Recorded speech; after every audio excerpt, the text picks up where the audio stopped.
All right, we'll give everyone about a minute to get in from the waiting room.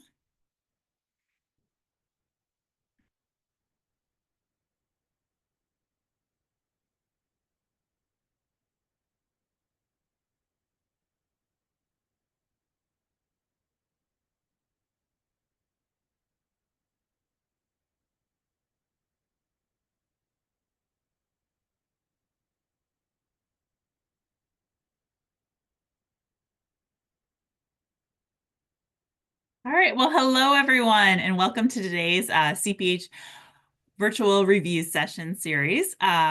Today's session is on disease prevention and injury reduction, and it will be presented by Dr. Eliar Cyrus Fuladka.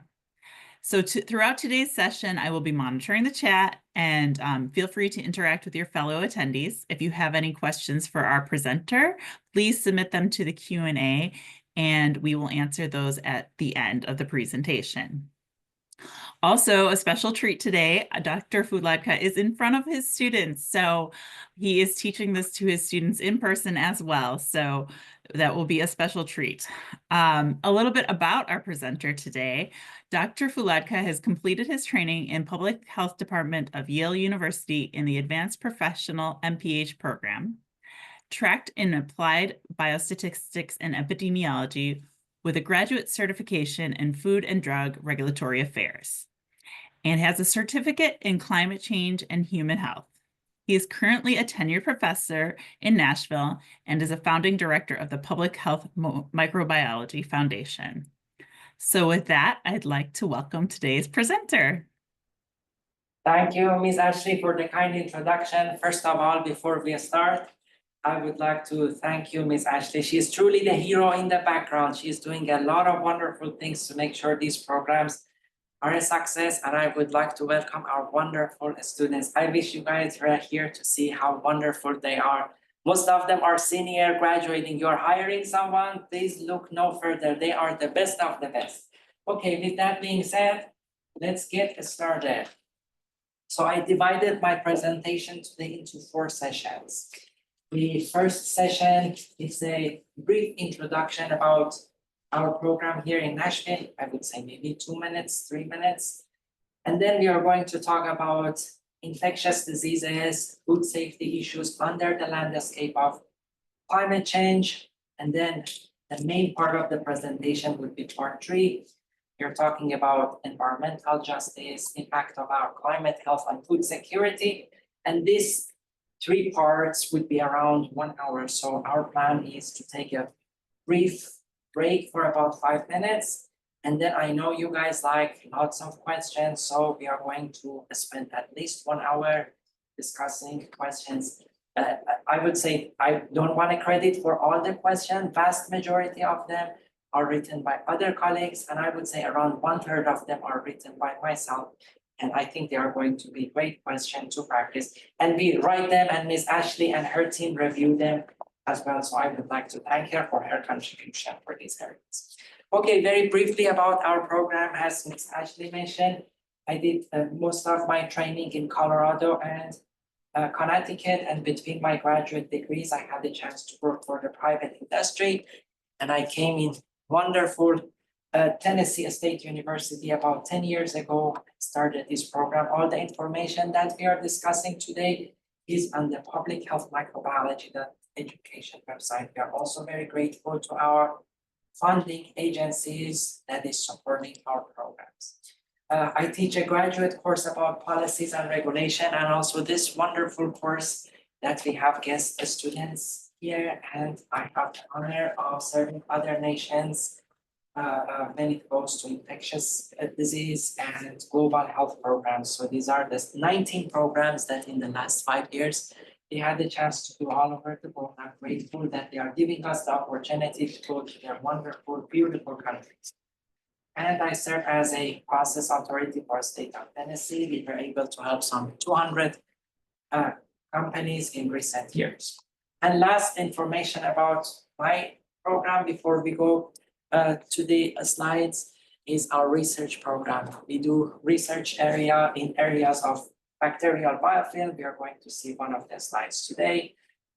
We are doing research in area of climate change, and a novel technology called elevated hydrostatic pressure or high pressure processing.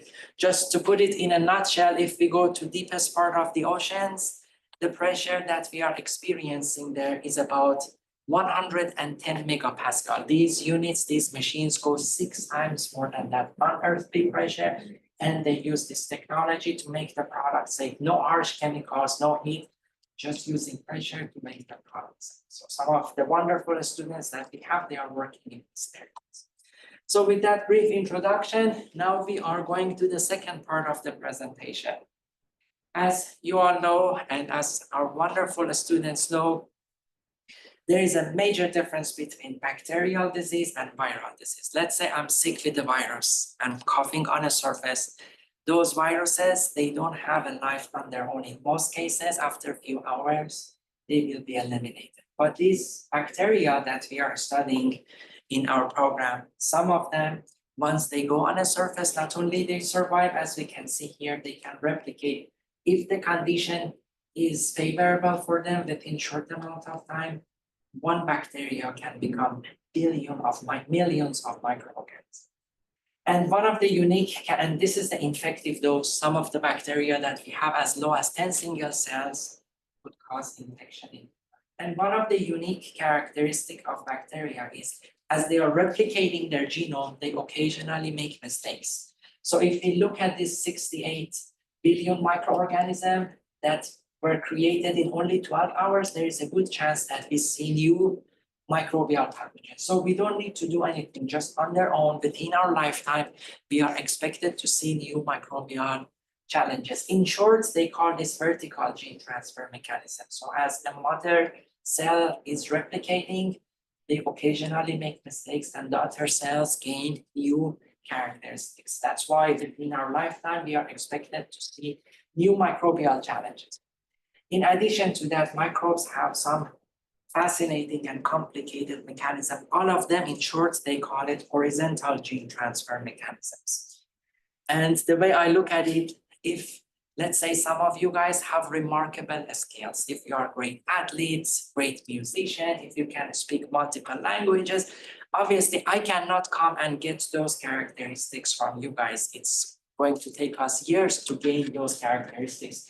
But in microbial life, once they have a special characteristics, they can easily exchange that with each other. Let's say a bacteria, they have a plasmid. These are a small size of DNA that they can easily replicate and exchange with each other. So if a bacteria is resistant to antibiotic, they can easily give these characteristics to each other within few hours. You can think of it like tools for their toolbox. They have some helpful tools, they can easily replicate them. And in nature, the size of viruses, a typical virus is about 20 times smaller than a typical bacteria. To put it into a perspective, if bacteria is a large truck, virus size would be size of a small electric smartphone. So bacteria could be infected by viruses, and as viruses are hopping from one bacteria to the other, they transfer these tools, this genetic material. And finally, once bacteria die, their genetic material will be on a surface and other bacteria could come and pick those up. So these are other unique characteristics of bacteria for moving towards fitness. And then we have another highly sophisticated, unique form of life for bacteria. Once they go on a surface, not only they survive, but they make these complex structures called biofilms. They can make these on biotic surfaces, like medical devices, our teeth, in food processing facilities, and abiotic surfaces, surface of stainless steel as an example.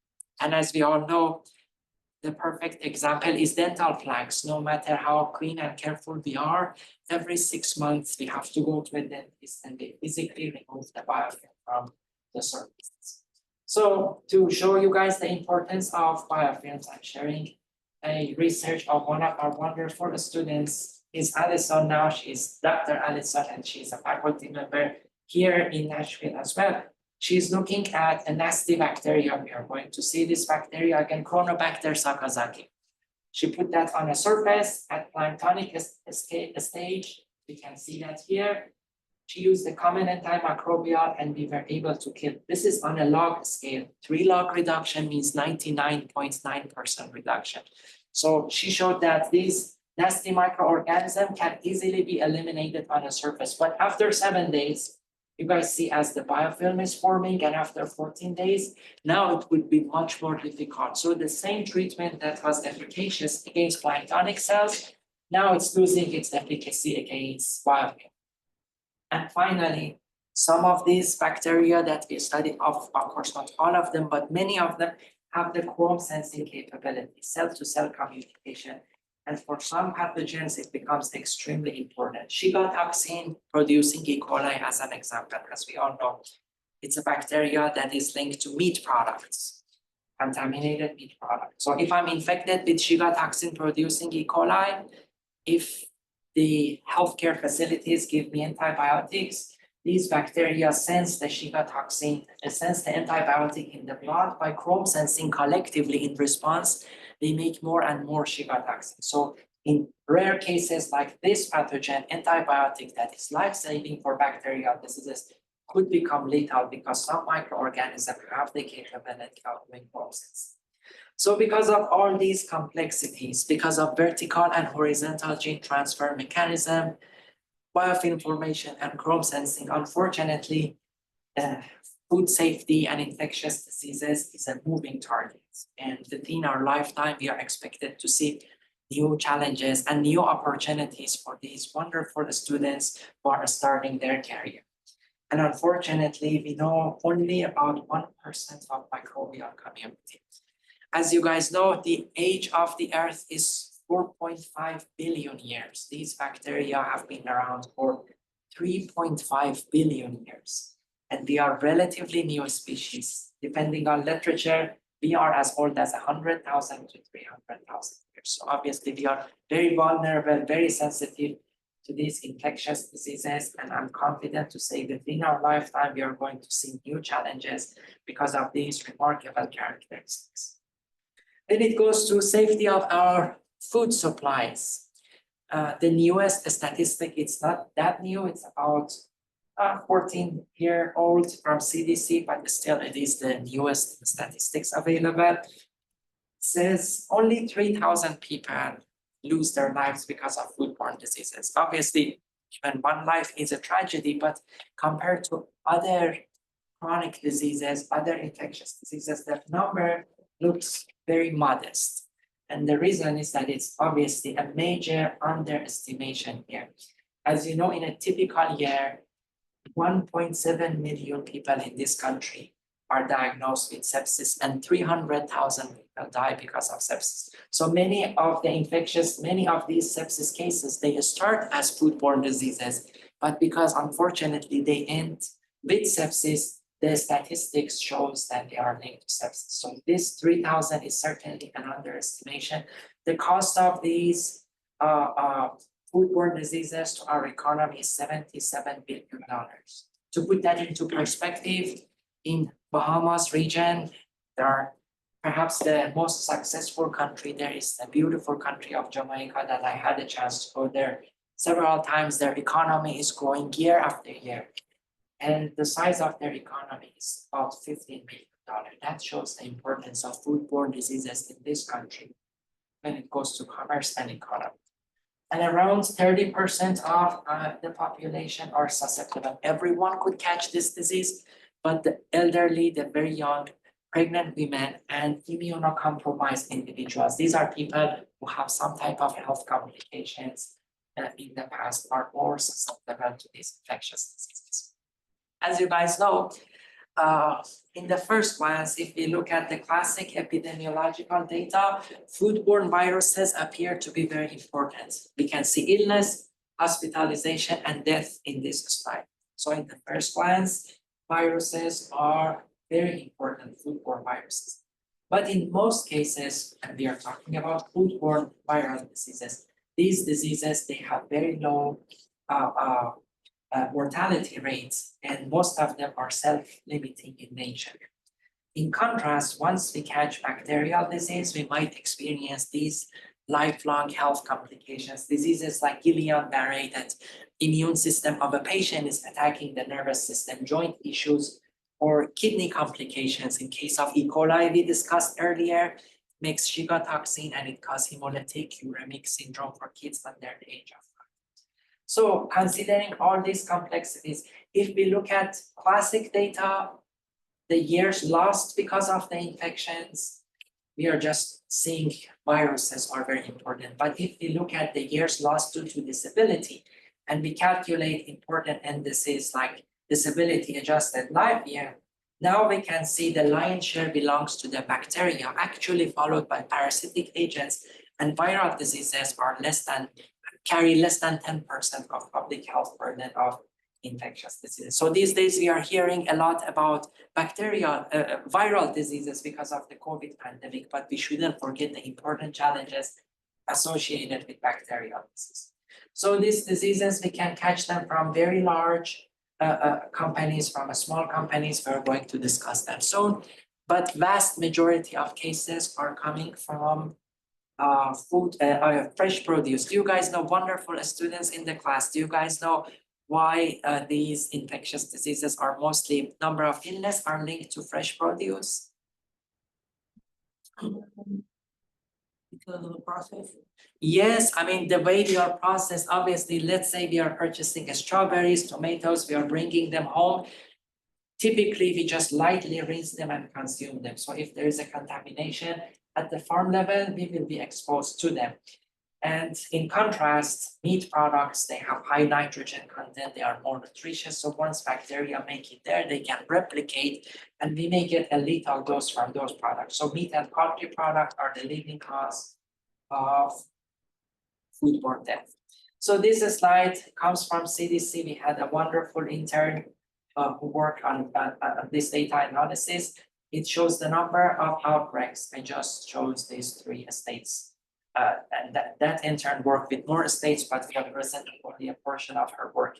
So the share, you see the last 20 years or so, there were 36,000 outbreaks in the country. And if we look at these outbreaks, obviously we are presenting from Tennessee, you guys might be all over the country. If we compare Tennessee with California, it looks like Tennessee has even lower number of outbreaks in California.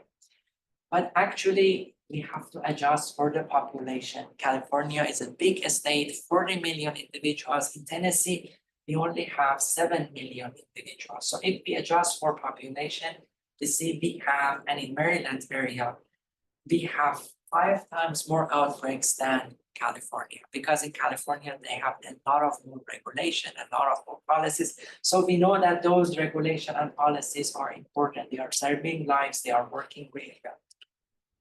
So these outbreaks that we are discussing can happen in very large facility and very small facility. Maybe some of you guys are thinking outbreak, and these challenges are only for the large operation. So very briefly, let's take a look at some small facilities. These are innocent looking birds facilities, as low as 3,000 to 5,000 birds they have. As you can see, 1/3 of the feed, 40%, about 40% of fecal samples could be contaminated with salmonella. After processing, you can see as high as 64% of the products could be contaminated, or as low as 31% with salmonella. This is another facility. These are less than 200 birds, truly backyard operation, innocent birds that are looking around in rural areas, even some urban areas. And we can see contamination of the products after processing as high as 40. When it goes to a storage area, practically all of them, as high as 70% of them are contaminated with Salmonella serovirus. So I think it's fair to say these challenges are associated with small facilities and associated to large facilities. We talk about foodborne diseases. You guys remember the burden of foodborne diseases was 3,000 deaths and $77 billion. For waterborne diseases, the burden is the human cost, the mortality is around 6,000 individuals, but the cost to the economy is much smaller. And just to show you the importance of these bacteria that we discussed, this is another wonderful colleague. Back then he was Mr. Kabir, now he's a Dr. Kabir and a professor himself in Georgia. he used Cumberland river water and he inoculated these microorganisms on the water. And then he looked at three different temperatures. 5 degrees C is the temperature, obviously, of a refrigerator, 25 degrees ambient temperature, and 37 degrees is temperature of a really hot day. And what he saw within a month in low nutrient environment, just in surface water, not only these bacteria didn't die, not only they were detectable after about 1 month, but we saw they are forming biofilms if they have contact with glass, if they have contact with abiotic surfaces, stainless steel pipes. Not only they survive, but they thrive in low nutrient environment and surface water. And that's why we are going to take a look at a handful of these microorganisms, a pathogen like Salmonella, in this country that has one of the safest food supplies in the world. Obviously, when it goes to global food safety, it's very hard for the US to compete with much smaller countries, like a country with only 3 million people. They might have a statistics that is comparable, but I think it's important to know that, to consider that this is a large country, 4 different time zones. So considering the large size of the country, almost as large as the entire European Union, truly remarkable statistics when it goes to the food safety compared to the rest of the world.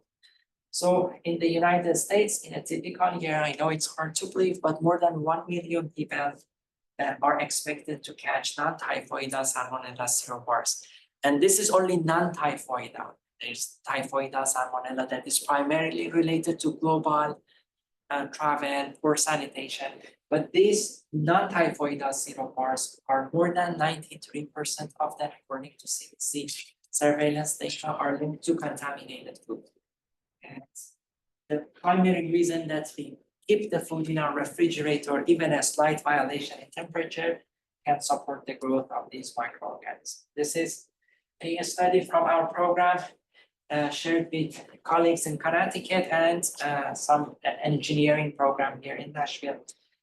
We show that if our planet gets warmer only 1 degrees, we are going to see as high as 100,000 extra cases of salmonellosis in this country. So by 2014, our planet is expected to be 1.5 degrees warmer. So by the time these amazing, wonderful students, it's not that long away, only 16 years, you will have established career, your own family, wonderful things that you are doing.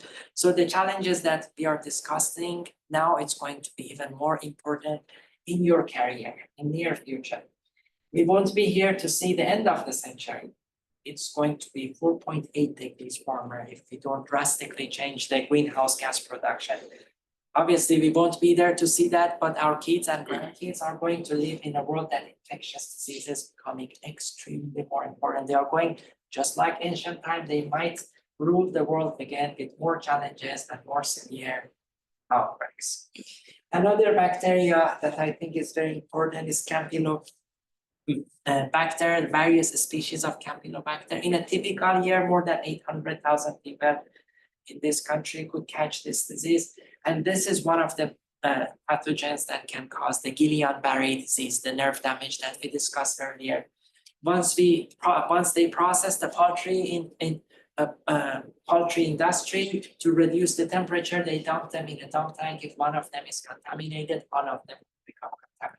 That's why as high as 80% of poultry products in the market could carry this pathogen.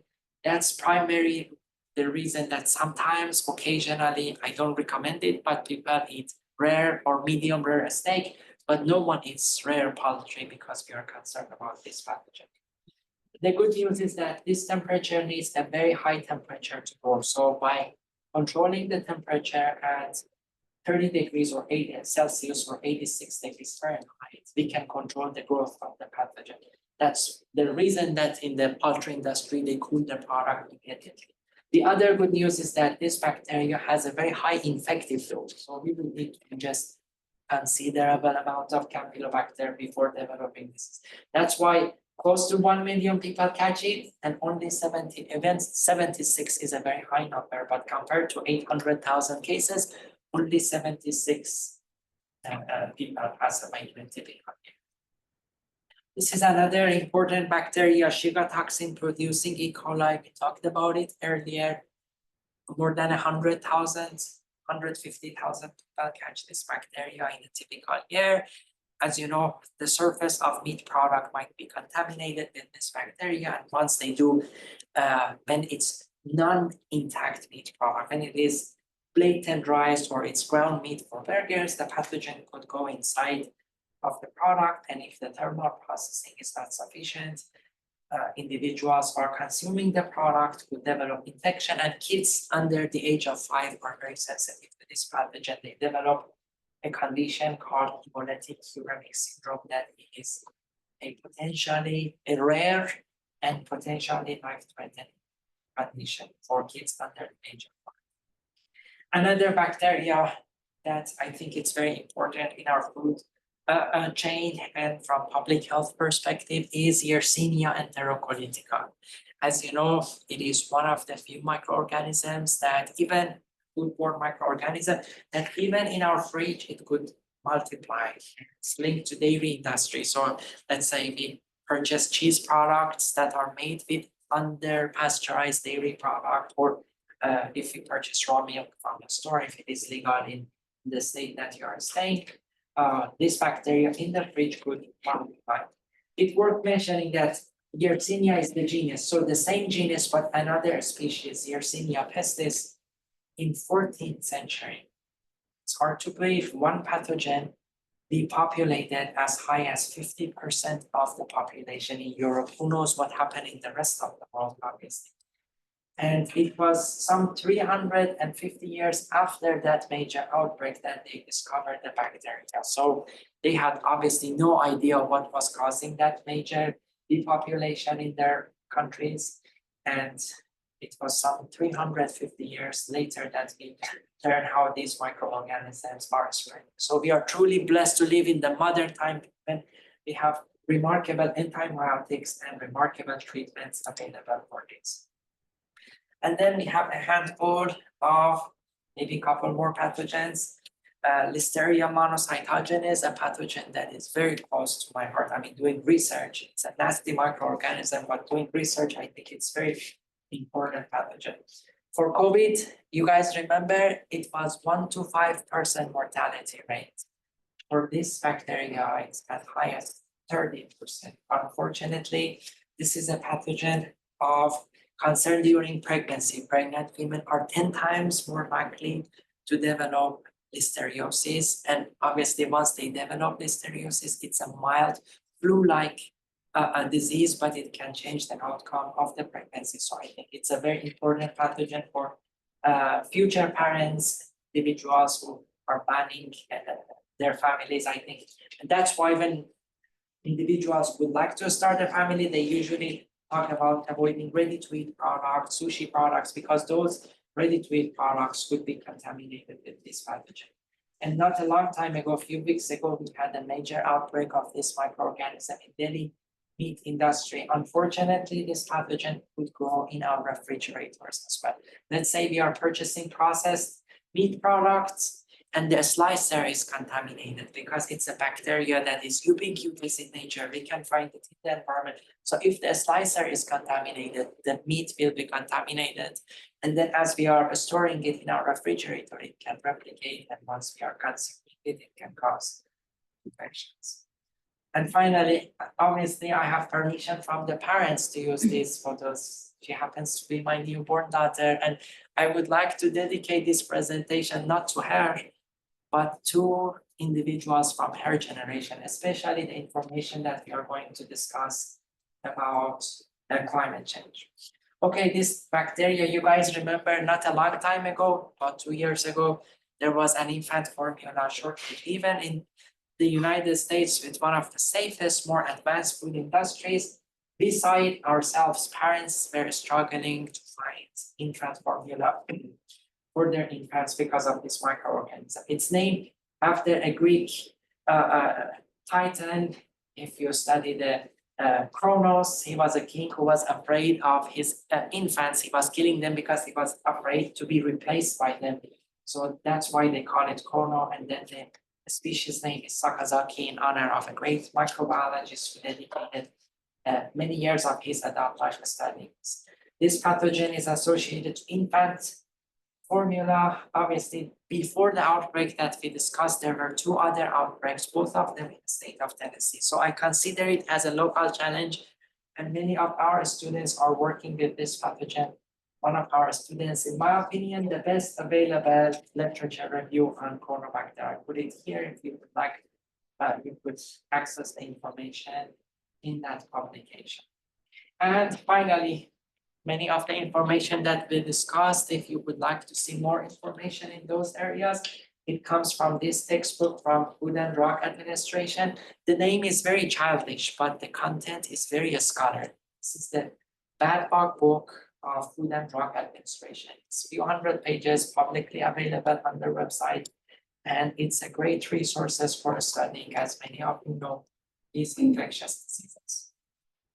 And if you care for more information in these areas, we have videos, we even have a 10-minute podcast. I feel honored. Let's say you are driving, you have 10 minutes, you would like to hear more about these infectious diseases. We work with a British company. They put together a wonderful podcast. It's available on the website of my company. Okay, that is the second part, and we have about 30 minutes or so to go to the next part of the presentation, and that would be impact of climate change on food security and food safety. Before we get started, I would like to acknowledge Mr. Al Gore, Vice President Al Gore from Climate Reality Leadership Corps, who provided some of the slides that we are going to discuss today. We are very grateful for the important work that he's doing in his organization and for supporting us. The information at the early part, it's relatively straightforward, and it gets slightly more complex as we talk about food security. Obviously, as we all know, this is our beautiful planet, and this beautiful planet is surrounded by a thin layer of atmosphere. It's about 60 miles. If you have been in Tennessee, if we go from Nashville to Clarksville, that is around a little bit less than 60 miles. But this thin layer, the composition of air, determine the life that we have obviously on this earth. But unfortunately, we are not treating this thin layer kindly. In a typical way, we dump about 110 million tons of greenhouse gases. And these greenhouse gases, they have heat trapping properties. That's why we are seeing high temperatures. We are going to put that into perspective very soon. This is one of my favorite slides. You guys see, this is the amount of greenhouse gases, and these are the years. Basically, most of the greenhouse gases, the last two generations from 1950. So the generation of our parents and grandparents, as you can see, they generated most of the fossil fuels. And these are the sources of fossil fuels, obviously. You guys don't like this slide, you like evidence-based information. So I borrowed one slide from wonderful Gates Foundation. According to that slide, you see the food that we consume is an important part of these global emissions. Only it looks like in the first glance, 21% comes from agriculture, but obviously when it goes to transportation, manufacturing, we go to a typical store, they have as high as 35,000 products there, obviously, large supermarkets. So obviously all of them, they are coming from facilities using electricity, transportation. So the food that we consume is an important part of these emissions. So this is, as we know, we don't generate any energy on Earth. We get all of our energy from the sun, and most of the energy we send it back in the environment, and a small amount of it we recapture. And because the composition of air is changed, we recapture significantly more amount of energy. But how much extra energy are we capturing? Can you guys help putting that into perspective? So how much extra energy we are capturing in a typical day? How can we put that into perspective? Yes, how can we put extra amount of energy? So this was actually a brilliant idea. You guys know this. This is the end of the World War in 1950s, 1940s. So in a small amount of time, the massive amount of energy, unfortunately, 200,000 people, close to 200, lost their life. So this amount of energy, imagine we capture the entire amount of energy and we multiply that by 600,000.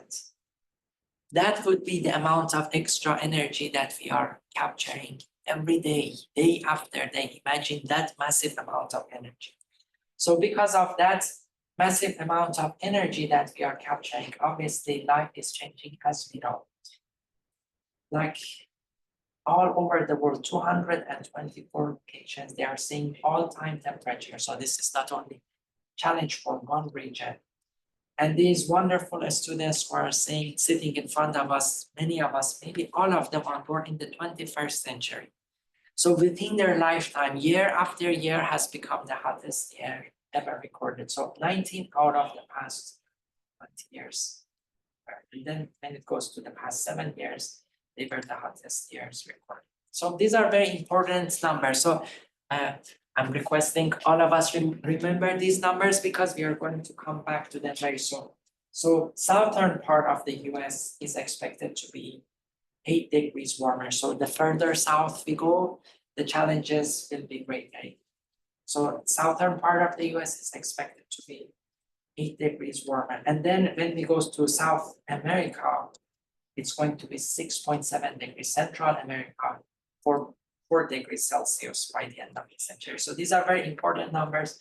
We are going to come back to them. So this is beautiful state of California. Obviously, as we all know, California is not just producing food for the country. It's one of the breadbaskets of the world. And unfortunately, they are seeing temperatures as high as 121 degrees. Not a long time ago, the condition has improved slightly, but 78% of the region were experiencing climate-related droughts in some parts of California, 93% of the region. And this is obviously the greatest region, in my opinion, in the world when it goes to food manufacturing and food production. In beautiful country of Canada, no one is expecting to see death related to the climate change, but we see as high as 90 cases of climate change related death in one episode of extreme temperature. This is one of my favorites. Like even the infrastructure in Europe is not ready for climate change. You see, this is a recycling truck, and in a hot day, it is sinking on a road. Oh, this is a heartbreaking photo from Philippines. So that massive amount of energy obviously translates to these major challenges for countries. So when you guys look at this slide, what do you guys see in this slide? The first thing that I see is environmental justice.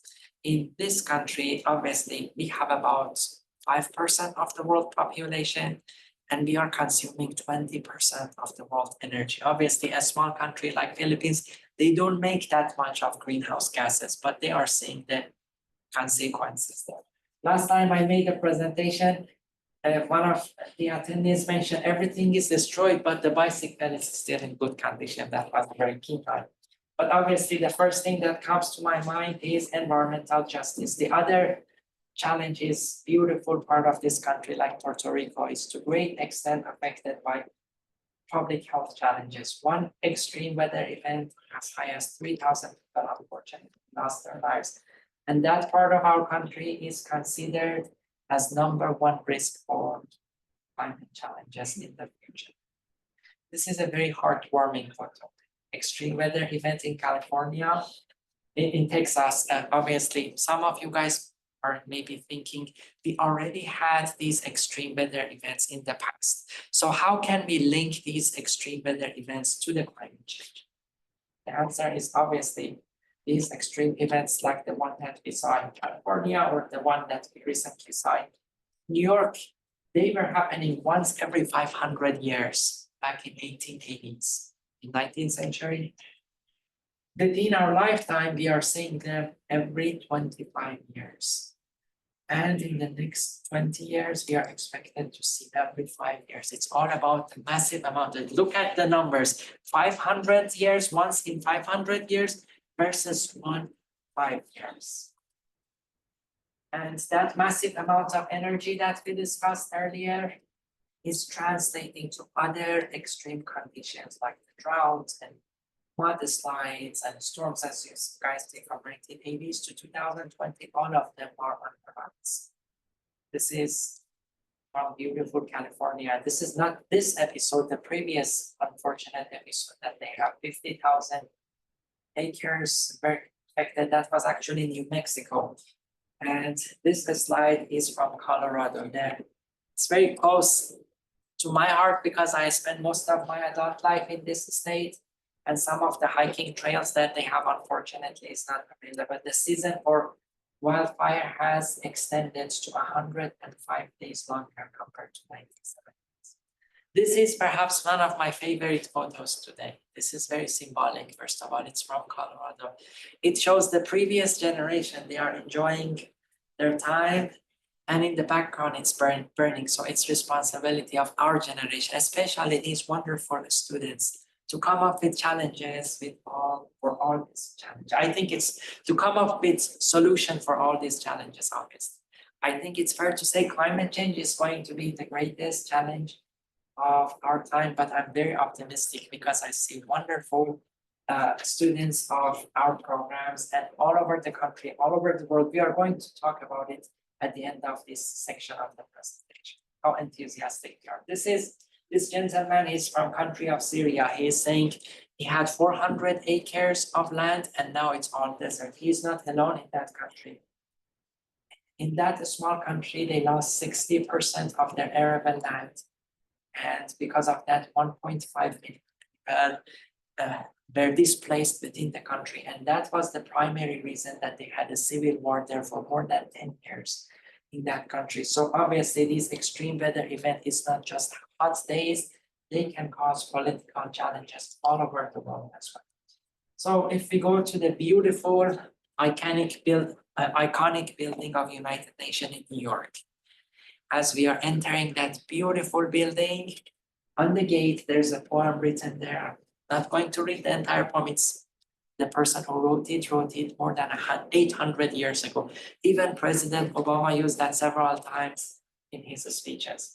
But the last two lines, it says, if you have no sympathy for human pain, the name of human you cannot retain. And I think this is very true. Within our lifetime, we are expected to see some parts of the world are not going to be livable because of the climate change. So if this is somewhere in Asia, they are seeing temperatures as high as 165 degrees Fahrenheit. How hot is this temperature? How can we put it into perspective? How hot is 165 degrees? So let's say we would like to make a very healthy and delicious meat. We purchase ground turkey and we would like to make a burger. This is a fact sheet that we have on our website. If we cook the food, if we cook the ground poultry to internal temperature of 165 degrees, that would be safe to eat. They are saying that type of temperature outside. Obviously, imagine what is happening to their beneficial insects, agriculture, wildlife, obviously people who are living there. So unfortunately, we are expected to see more than 1 billion climate-related immigrants by the end of the century. So obviously, it's responsibilities of all the countries in the world, but in my opinion, those countries, first of all, who are benefiting from the sales of fossil fuels. All the countries in the Gulf region, they are developing their economies by selling fossil fuels. They are responsible for these in part. And for countries that are generating greenhouse gases, they are contributing to this problem. Obviously, they would need to be part of the solution. So this is perhaps the most important slide of my presentation today. So as you can see, these are the data from 1965 to 2019. And on the top, you guys in the class can see that on the top, these are the nations that they can make extra food for themselves. And these are the nations that they have food deficit. And look at parts of Asia and North Africa. You see they had food deficit in 1965 and the deficit is growing extensively. You see here, so not only they did not have sufficient food themselves, but as their economy is growing, their middle class is growing. Look at the deficit, it's skyrocketing. So most of the regions of the world, they cannot make sufficient food for themselves. They are relying primarily on North and South America and parts of Eastern Europe including beautiful Ukraine, Republic of Georgia, that they were able to make agricultural commodities in the world. And to some extent, Australia, they were able to increase their food production despite the challenges they're having with the climate change. So I think it's fair to say United States and the great states like Tennessee, obviously California, and not only they are feeding the people of their state, they are feeding the world. Many regions of the world, they are relying on our state, our industries to have sufficient food. Unfortunately, as our climate is changing, only 1 degree warmer. You guys remember the numbers that I mentioned earlier? 4 degrees warmer, 6 degrees warmer. So only 1 degree increase, and we are going to lose the efficiency of these 4 crops. And these 4 crops are going to make 2/3 of the world calorie. So climate change is not just about hot days, not extreme weather events. Now it's becoming a food security challenge as well. And we talk about the impact on food safety as well. And as you know, animal health is such an important topic, not only because we have about 60, 70 million cats, 60, 70 million dogs in this country, 500 million poultry, huge dairy industry, huge cattle industry, but it's our health also. 60% of infectious diseases in humans come from the animals, and 75% of new infectious diseases come from the animals. And unfortunately, climate change has great impact for the animal health and indirectly to our health. Let's say in the state of Tennessee, as you know, we are blessed to have a frost season. When the frost season occurs in Tennessee, the soil becomes frozen. Most of the parasitic agents in the soil, they don't survive. So the industries in Tennessee, the animal industries, they are not struggling with parasitic issues. But in Florida, they don't have a frost cycle. They have a lot more parasitic challenges. So as the climate is getting warmer, as we are losing our frost season, if we lose our frost season in Tennessee, then some challenges that are more common in southern states, they will become challenges in the state of Tennessee as well. Or if we think about vector-borne diseases, let's say Zika virus, we know the vector doesn't survive in Tennessee, but as our climate is getting warmer, if the vector survives here, then we might have that disease. Or Lyme disease from Northeast, we are seeing it spread all over the country as our climate is changing. And other challenges associated with climate change, at the turn of the century, we had about 8 million cubic tons of pollen in the air, and now we are seeing we are going by 2014, nearly 3 times more. So allergens and allergies may increase because of the climate change. And unfortunately, we are expected to lose about 50% of the land-based species by the end of the century. Maybe some of you guys are thinking, why should we care about other species? A lot of species came from billions of years ago and went. Why should we care about them? And the response is simple. Obviously, our health is linked to their health. A perfect example, as you guys know, probability of developing hypertension, high blood pressure in this country is around 90% because of the salt that we consume. And there's a medicine that, in my opinion, one of the most important medicines in the country to lower the hypertension. That medicine was originally isolated from nature, from venom of a snake, and then they were able to synthesize that. So each species that we lose, it's like a precious, valuable book that we lose. We will use all the biochemical pathways, all the potentials, not only for that species, but for understanding our own health as well. So with that being said, we are going to look at a few more pathogens, and then we can take a small break before going to our questions. We are going to show a survey towards the end of this section as well to show how enthusiastic the world population is about climate change. So this is a bacteria, Vibrio species. There are several species, Vibrio cholera, Vibrio vulnificus, Vibrio parahemolithicus. Not only it's related to sanitation, but it's related to the seafood industry as well. It's a bacteria that is halophilic in nature. It likes high concentration of salt, And you see temperature is very important for this bacteria. That's why they harvest the fish, they harvest the oyster, they immediately put it on ice because temperatures higher than 41 degrees, this bacteria could replicate. So this is the current burden of Vibrio in the world. You can see we have the challenges in the East Coast, West Coast. You look at the beautiful Black Sea, they don't have in Ukraine, they don't have those challenges there. And this is the next slide shows the potential impact of Vibrio by the end of the century. You see it becomes a major challenge, even in the beautiful Black Sea, East Coast, West Coast. I think as a model, this shows that if our climate continues to change based on the current rate, the infectious diseases that we study becomes considerably more important.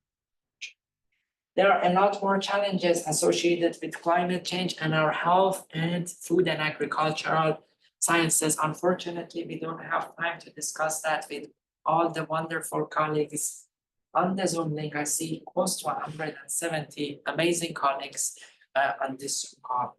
But for wonderful students in the class, we'll have time to discuss it with them in the future. So in a nutshell, as you know, we talk about bacteria that can make exotoxins like Shiva toxin.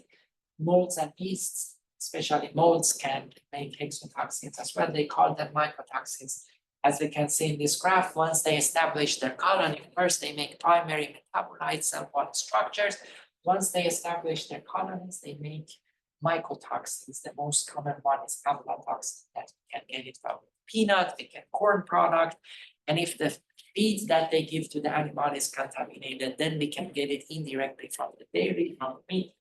And studies say 2-degree increase, and this become a major challenge in North America. Now it's a challenge in other regions of the world who have products contaminated with aflatoxin, but the extent of the condition will be augmented under the landscape of climate change. Other mycotoxins are ochratoxins, primarily associated with coffee industry, wine industry, raisins, and patchouli associated with the juice industry.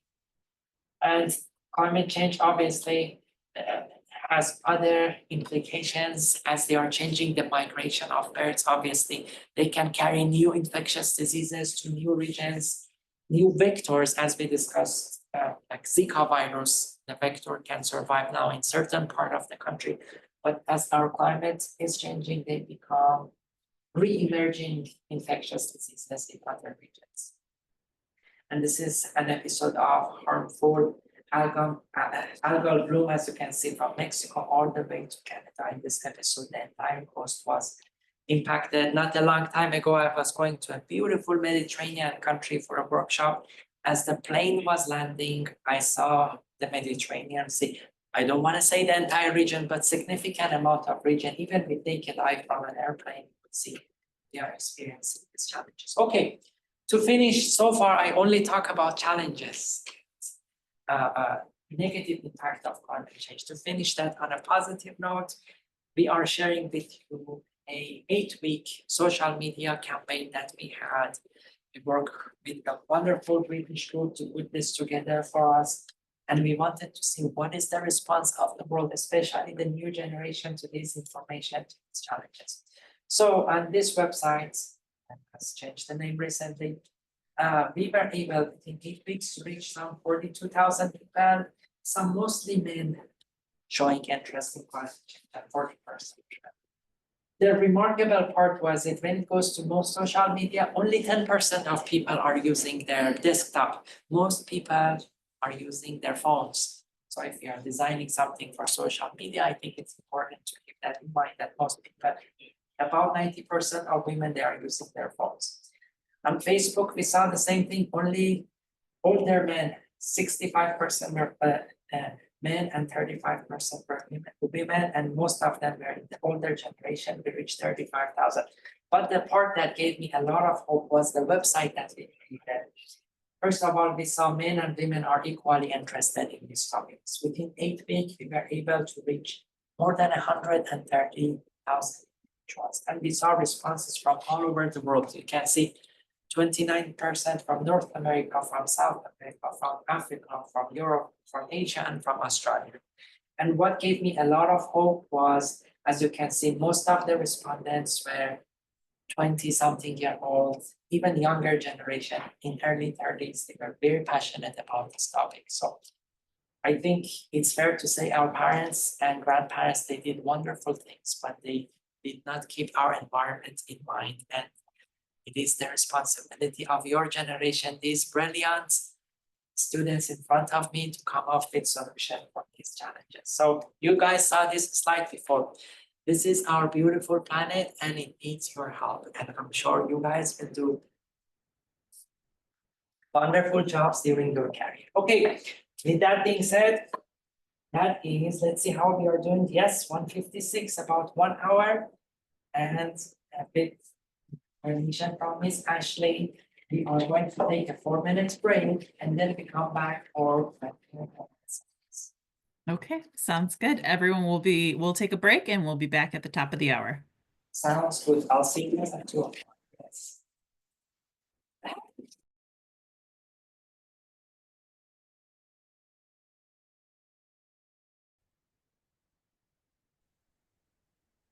So we have a couple audience questions that I just wanted to make sure we address when we come back before we do the practice questions. That sounds like a wonderful idea. Yes, it's actually. Okay.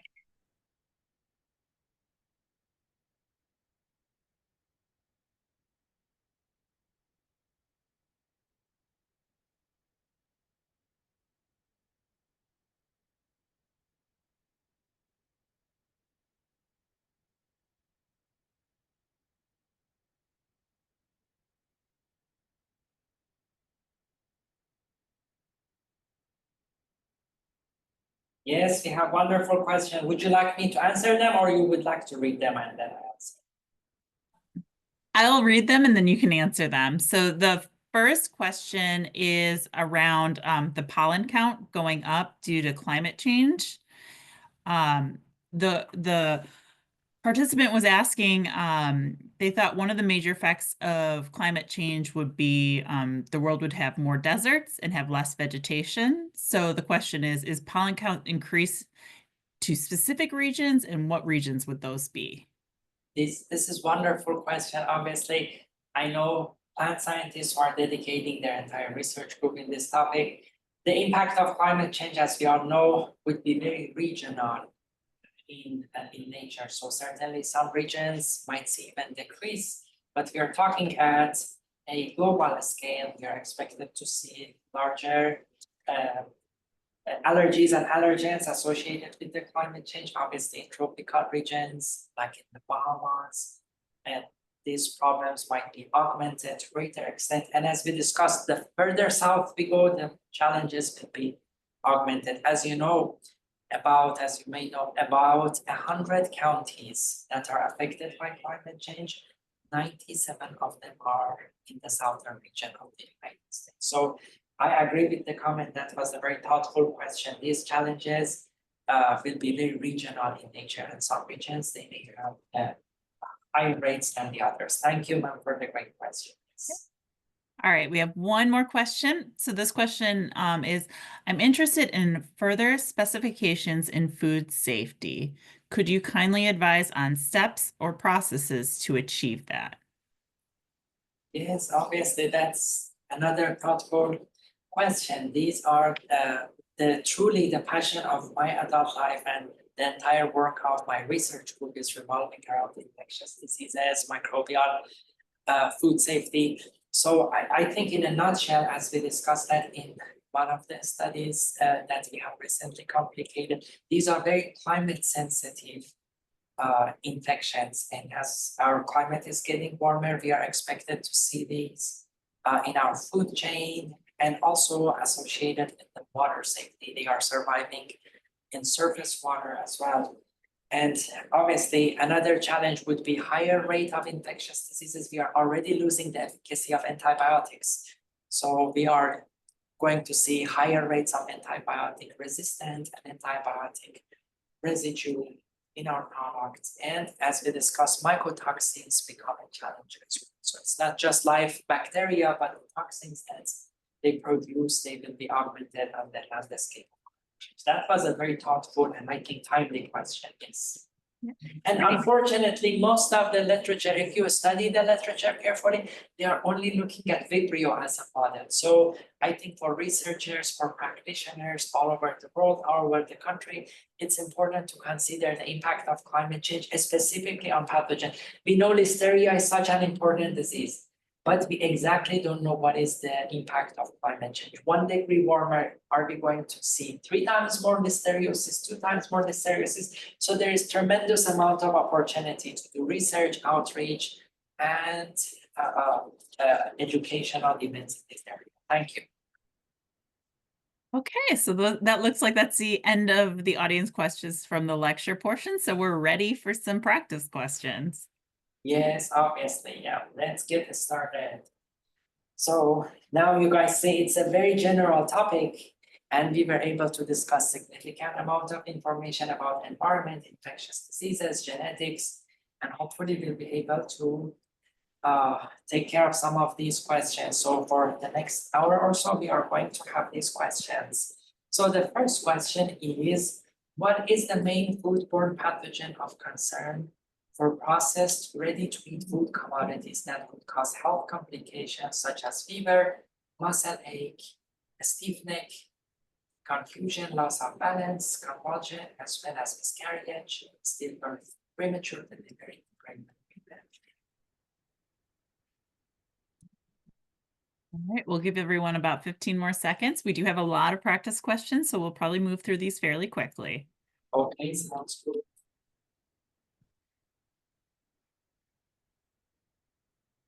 In some of these questions, this has to be one of them, the first draft of it. I happen to be the author, so if you have any question, I can defend it. But some of them are written by other great colleagues, so I don't want to get credit for all the questions.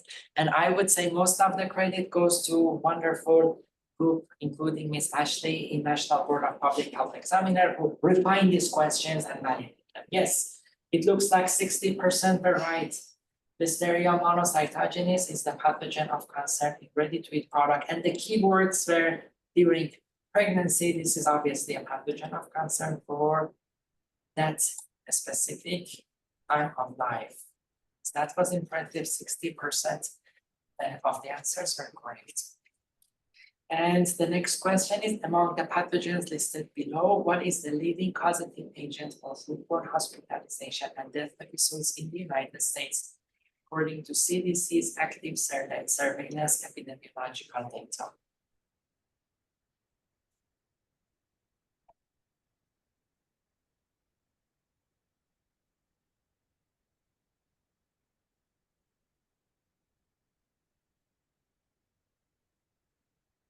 I was trying to vote myself, but it says host and panelists cannot vote. I was just trying to check the system, yes.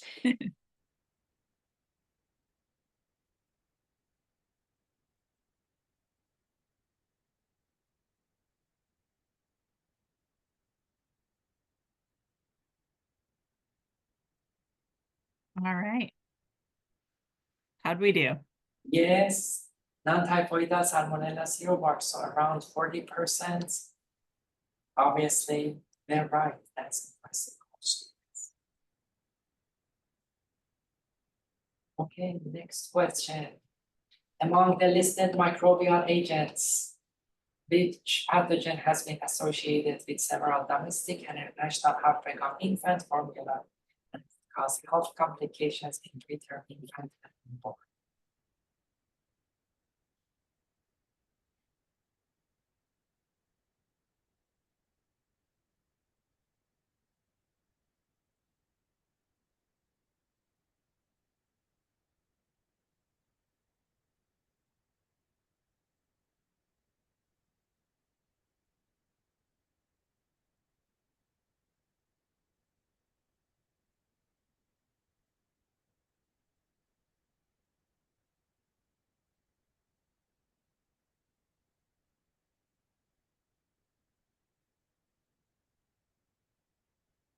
Yay, that is the highest response rate so far.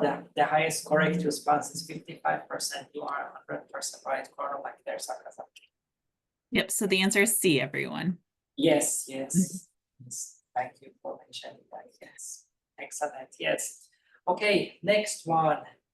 And this is truly not all the questions in the exam are technical. Some of them we are going to see them relatively easy to answer, very common sense, and a handful of questions can be technical. So just like any other exam, it's a mix of easy and difficult questions.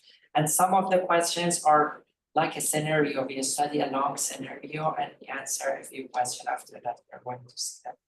If you know all the answers in this, all these four answers in these questions, you are a brilliant, well-trained and brilliant person. The question is, among the listed metrics, which is or are the fundamental and most often utilized epidemiological metric for study of infectious diseases dynamic as an indicator of the contagiousness or transmissibility? We discussed that today, obviously.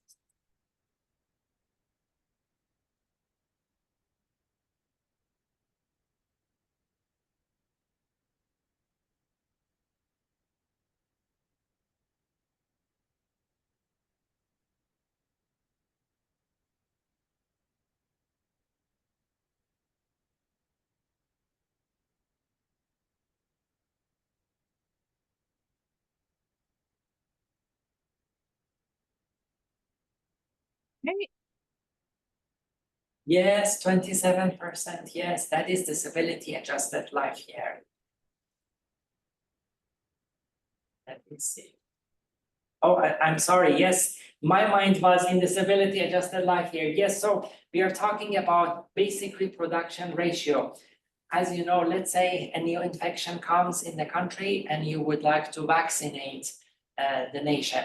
You calculate this basic reproduction ratio, and then let's say if it is 78%, that means 78% of the population at least would need to be vaccinated. So the answer to this question is basic reproduction ratio, but we discussed disability adjusted life year as well. And then the other two, as you know, D value and Z value, these are metrics they use for thermal processing, pasteurization of the products. And Kashkal one is if you are doing a stat, let's say you are an epidemiologist, your data is normal, you use normal statistics like AORT test. And if your data is non-normal, then you are going to use Kashkal. So I think that was technical. I even tricked myself. Yes, that is a very technical question. And the correct answer was basic reproductive ratio. Okay, the next question is, what is the name of the largest legislation associated with food safety in the last 70 years? That was signed into law in January of 2011 by President Obama. A wonderful question as well. And this is truly a legislation that modernized the entire food safety system in the country, the largest in the last 70 years. Still very relevant.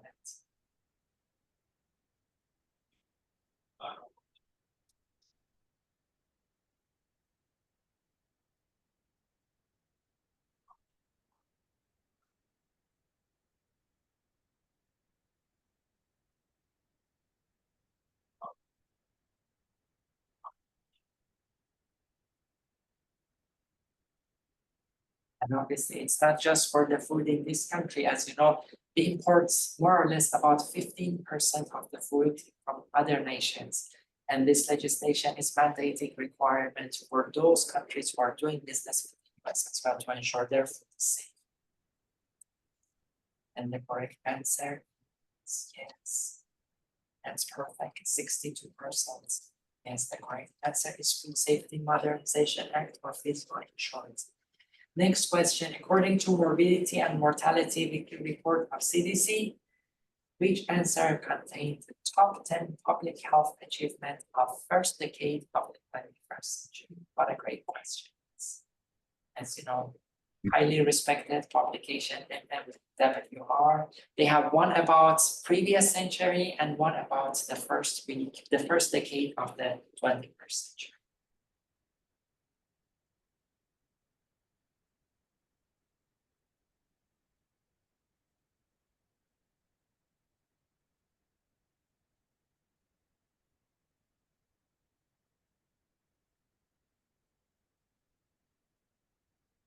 You guys saw we talk about food, we talk about water, we talk about infectious disease, infants, environment, genetics. So we try to cover a little bit of everything and see questions in those areas too. All right, let's see how we did. Remarkable. Yes, you guys were right. Yes, almost everyone. That's remarkable. Okay, next question. And what a timely question. I haven't written this one, but this is an excellent question. Vaccination against polio provides lifelong protection, where influenza vaccines have to be administered each year. Which of the following statement best explain the differences in vaccines action? That's remarkable. I know. And many of you guys are familiar with it. Just say for diseases like rinderpest, or smallpox, the vaccine was so successful, forever they are gone. And for some of the diseases, the virus is very diverse, it's very challenging, and sometimes the vaccine does not cause lifelong immunity. So this is an excellent, very timely question. Or a timeless classic question, yes.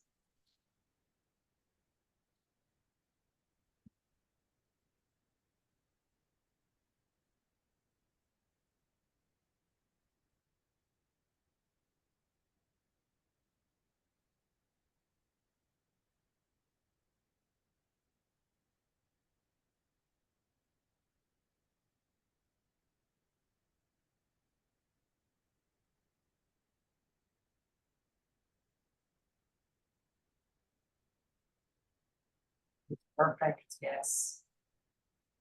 And we talked about this earlier about vertical mechanism, horizontal mechanism. That's primarily for bacteria, but obviously viruses, they have similar, very similar. They go inside the host cells and they replicate themselves. So many of the challenges are similar. Okay, now we are going to a very long question, and it's another wonderful question. A 20-year-old Latino woman brings her 13-month-old daughter to a health department clinic for routine well child care. Both are enrolled in Medicaid program. They live in inner city apartment building that the mother described as old and run down. These are, I think, important clues. The infant's diet consists of table foods. The principal protein source are eggs and peanut butter. That's to be my own favorite. Also, cheese and canned tuna. The screening of the infant for which of the following content is recommended by CDC, by the Centers for Disease Control and Prevention.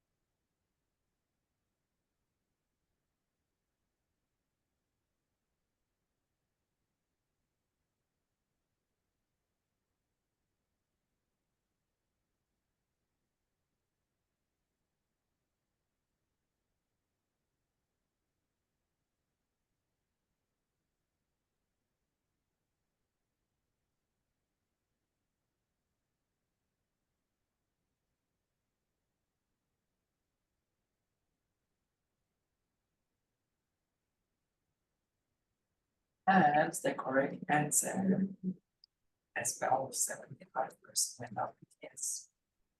That's perfect. Obviously, old apartment, as you know, previous administration, they made great progress for pipelines and then associated with drinking water as well. Still relevant to these days after all the great progress of wonderful public health agencies. Okay. Before we go to the next question, somebody had a question about D, mercury poisoning. Wouldn't that also be a concern for the baby eating tuna? Yes, that is an excellent question. That's, as you know, different species of tuna, especially there is a document called the Dietary Guideline for Americans. And every 5 years, USDA and CDC, they put together an amazing panel and they come up with recommendation. So at this time, they are not concerned about canned tuna for infants, for individuals, but during pregnancy, they have certain recommendations for canned tuna. So I think that's a very keen, very important observation. But I think choosing between those answers, I would choose elevated lead poisoning first, then mercury as perhaps another testing. But according to the existing guidelines, it's not a major concern. And by the way, that guideline is fascinating. The newest version came out not a long time ago, publicly available. It's a PDF that has really helpful and evidence-based information. It's what a thoughtful question. What an amazing audience of colleagues on this Zoom call. Thank you, ma'am. Thank you, Ms. Ashley, for bringing to our attention that question. Okay, the next question is the intro. Yeah, we talk about water, another water question, and it makes sense. Public health and water are linked to each other. The introduction of sewage into a stream is most likely cause a measurable change in which of the following things. If you are an epidemiologist, if you study history of epidemiology from Soho region in London, a lot of familiarity with waterborne diseases.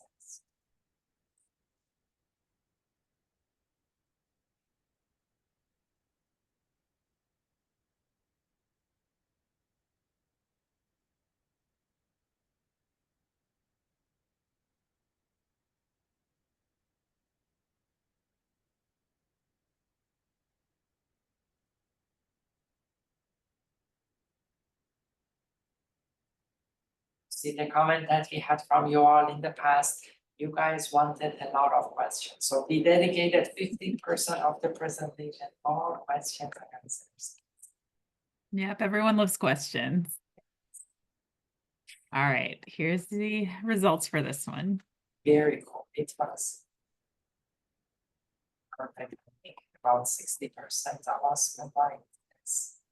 BOD, biological oxygen demand, obviously. More organic material, more biological, biochemical oxygen. Okay, the next question is, which of the following terms refer to systematic method by which environmental exposure to a substance is quantified using information about the hazardous properties of the substance, human exposure to the substance, dose, response, relationships, and risk characterization. Maybe some of you guys are actually working with this. So that's another great question.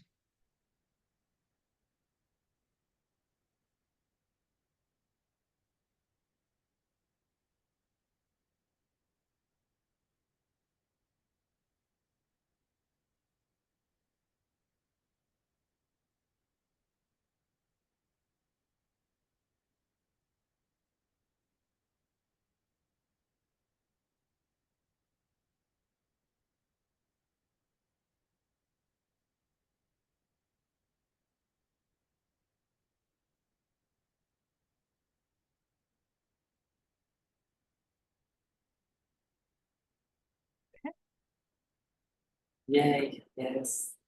We are approaching 100% correctness, yes. And response as nearly 70% of us indicated is B risk assessment. Maybe you have taken courses here, maybe you're dedicating your career to this area. Okay, so next question is, in addition to ozone and particulates, which of the following pollutant is most likely to aggravate osmosis? That's a very good question. As you know, in some states, we are going backward, like in the state of Tennessee. I mean, in some sense, I remember I used to have to do emission tests every year for my car. They rolled back those regulations. It hurts my heart. Those, we know that they are working, they are important, they are effective, but sometimes I'm a great fan of policies and regulations. Obviously, I teach a course in those areas. But I know in some states, we are moving forward and great progress.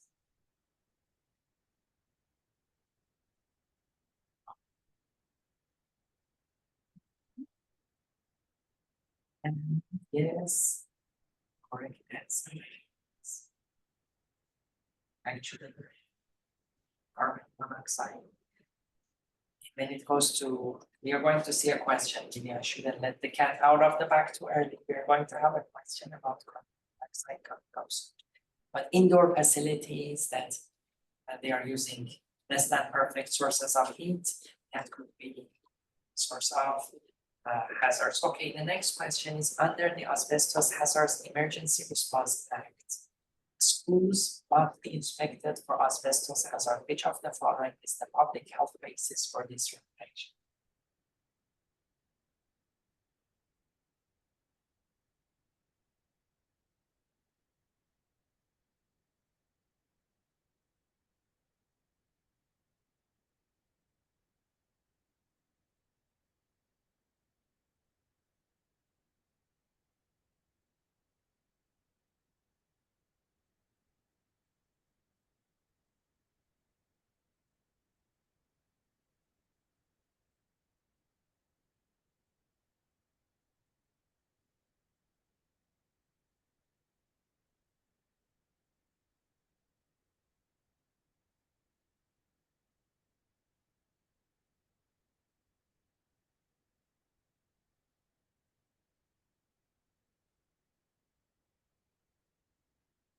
And the correct answer is yes, diseases associated with exposure to asbestos may have been extended latency period, putting exposed children at risk later in their lives. Yes, most of us are right, yes. Another water-related question, recreational water quality in the United States is most affected by which of the following type of pollution?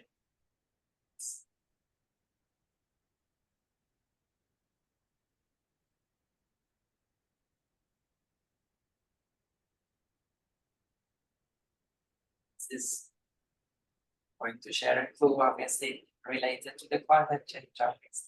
As our climate is changing, we are going to see more updates.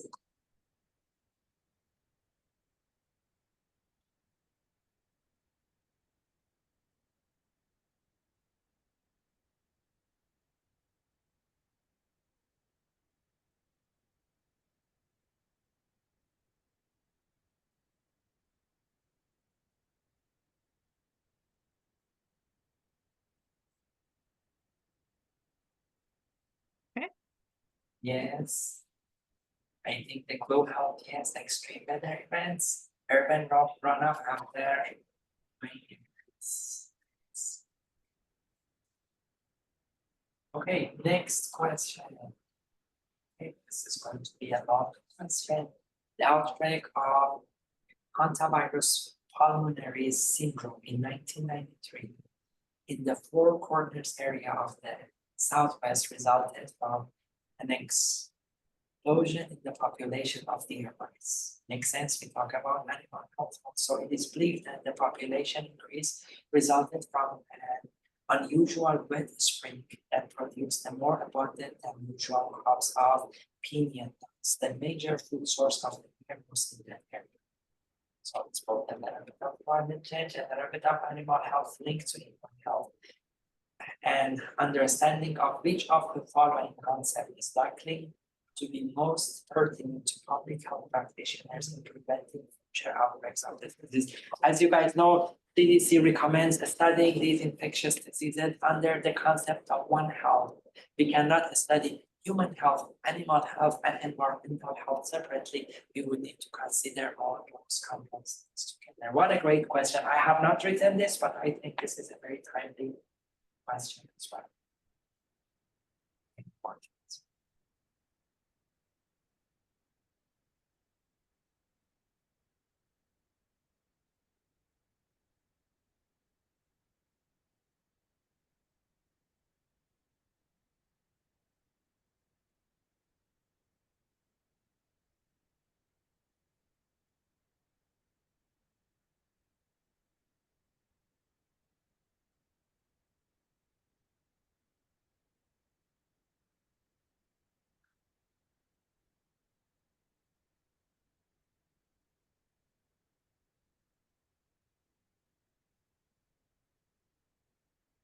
I'm going to give you about 10 more seconds. I know this is a long one to read.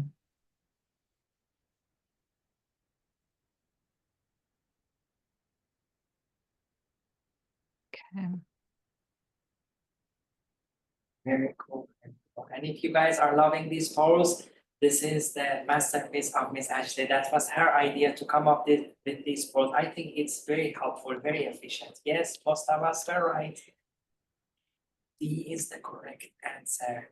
And you guys know that now for deer population, there are some concern about prion related diseases. Prions are infectious proteins. It's not a virus, it's not a bacteria, it's not a parasitic agents.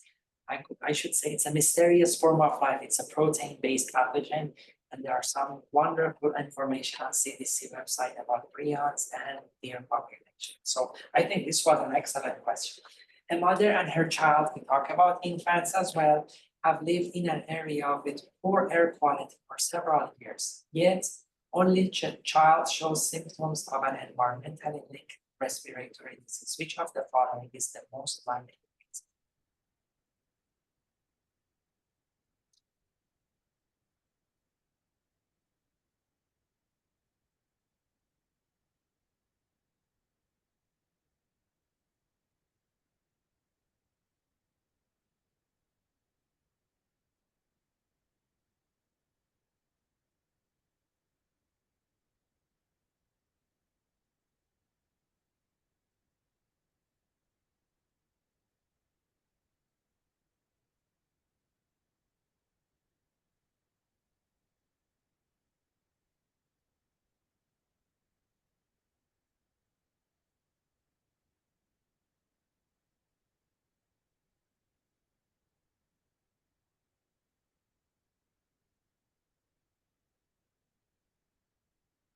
Okay.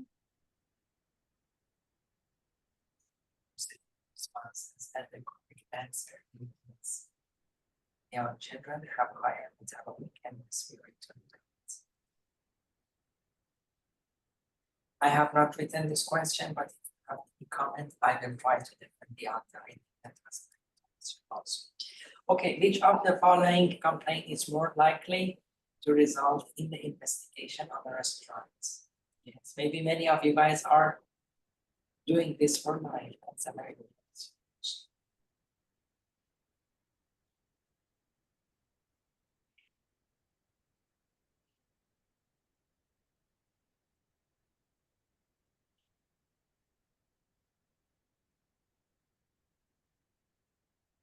Looks very simple, but actually it's a very technical question. I'm loving this question.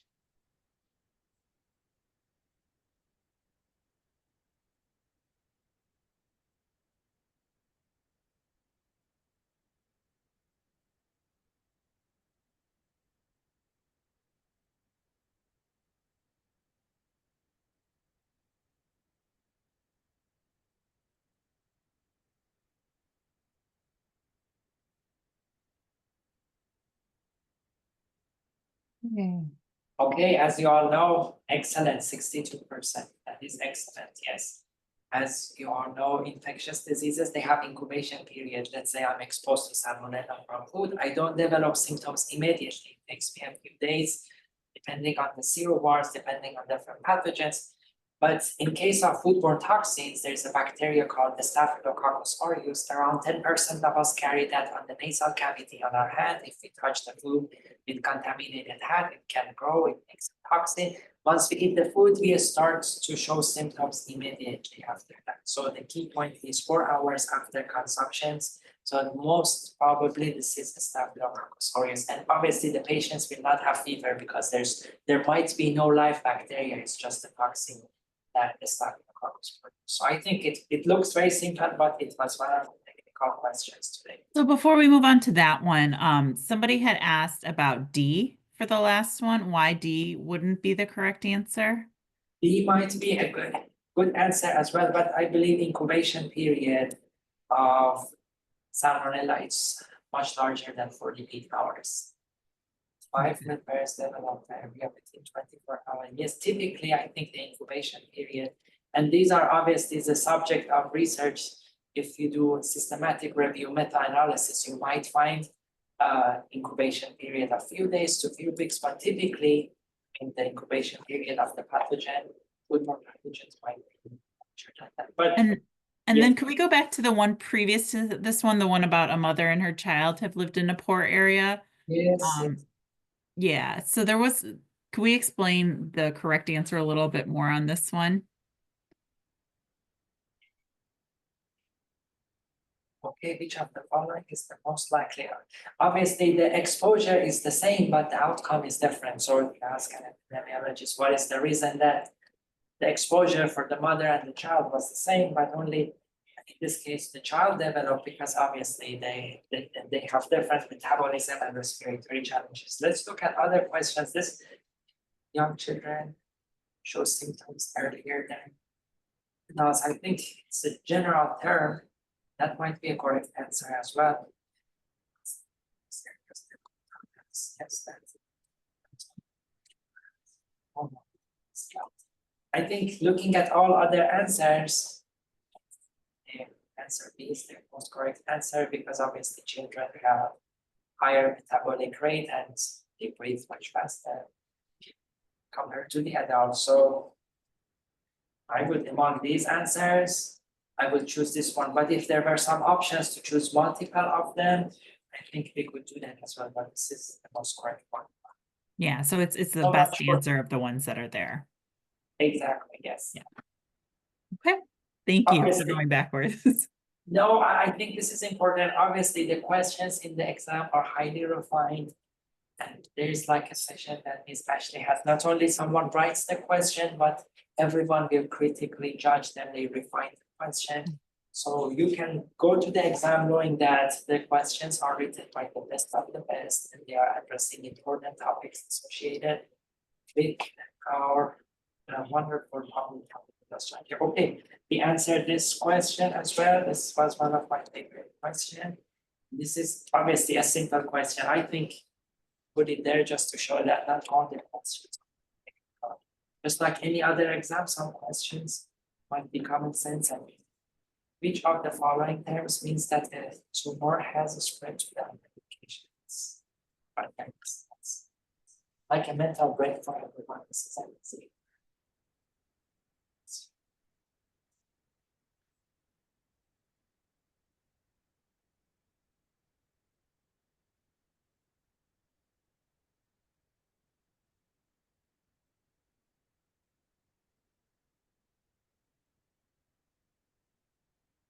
It looks like we got quick answers to this one. So yes, I think everyone agrees with you. Yes, okay, that's perfect. Yes, the correct answer is B. Okay, next question is, and obviously, we would love to go back anytime there is a question, please let us know to further clarify this. Which of the following can be considered concerned with live attenuated vaccines? And polio, like the previous version of polio, it was live attenuated. Even in the nature, you can find those attenuated. Started from which of the following can be considered?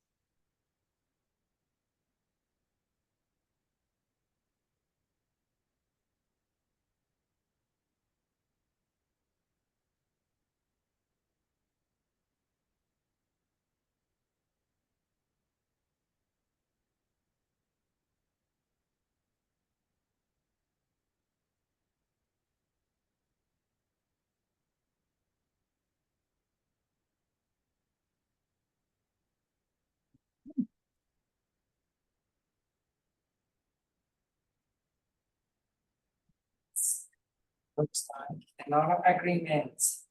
They can cause disease in immunocompromised individual, but almost like any other intervention, they are looking at risk and the benefit. And if the benefit is considered, they are playing the risk, they choose that intervention. I think that was a great question also.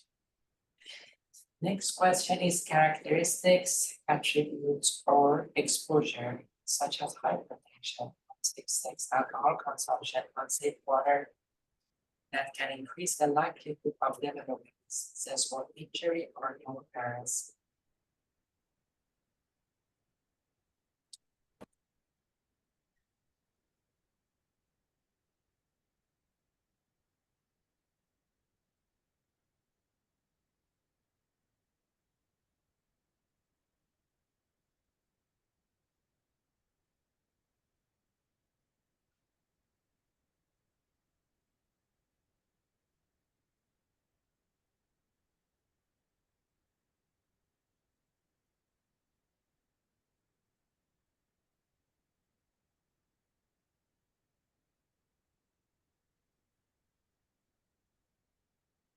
Looks like we got a lot of quick answers to this one too. Okay, that's perfect. Lots of agreements. The correct answer would be risk factors. Yes. Thank you so much, Ms. Ashley. We can go to the next question now. Which of the following methods is the most accurate exposure assessment in workers?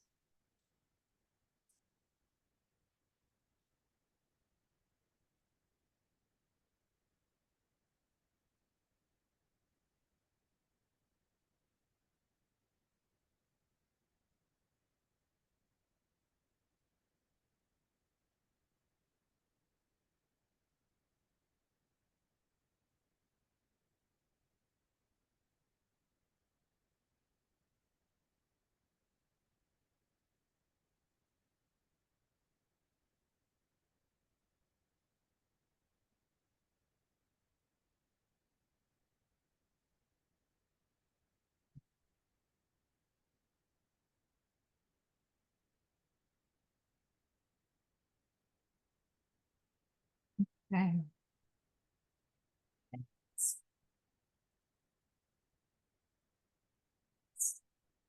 Biomonitoring of chemicals and metabolites of chemicals in the body.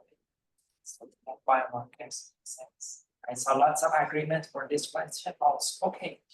Next question, which of the following disinfection method is most commonly used in the US drinking water supply? And very easy but very important, historically important question. Blessed to have that treatment available all over the country, all over the world. And another water related question. We saw bacteria up to 1 month on surface water, they can survive, yes. And did you guys know that even mineral water, if you purchase them, we have done that, you plate them in a microbiology lab, you can find microbes that obviously they are not mostly harmful bacteria, some of them are benign or even might be beneficial bacteria, but just like yogurt, even mineral water would be full of life. And the correct answer, yes, lots of agreements, 90%. Yay. Coordination, yes. Excellent, yes. Next question. Another water-related question makes sense. The nutrient-rich solid produced as a byproduct of municipal sewage treatment and often proposed for use as a soil in agriculture is there.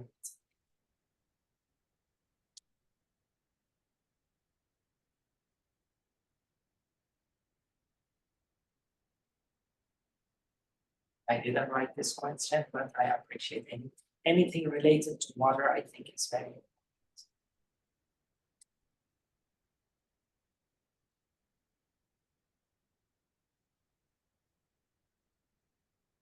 This is not very good.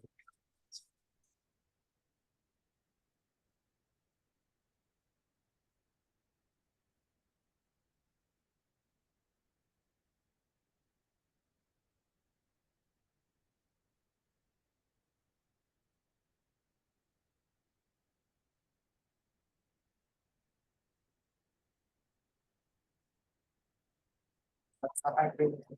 It's important from agricultural perspective as well. Okay, some of the questions that you guys may see, obviously they are scenario-based questions. So we are going to see 3 questions associated with this small text. So the text is in a small community in highlands of Ecuador. Locals earn their living by manufacturing tapestries. Tapestries were made indoor in closed rooms. The crowded rooms were heated up because it's highland, it's like mountainous. Yeah, it's very cold.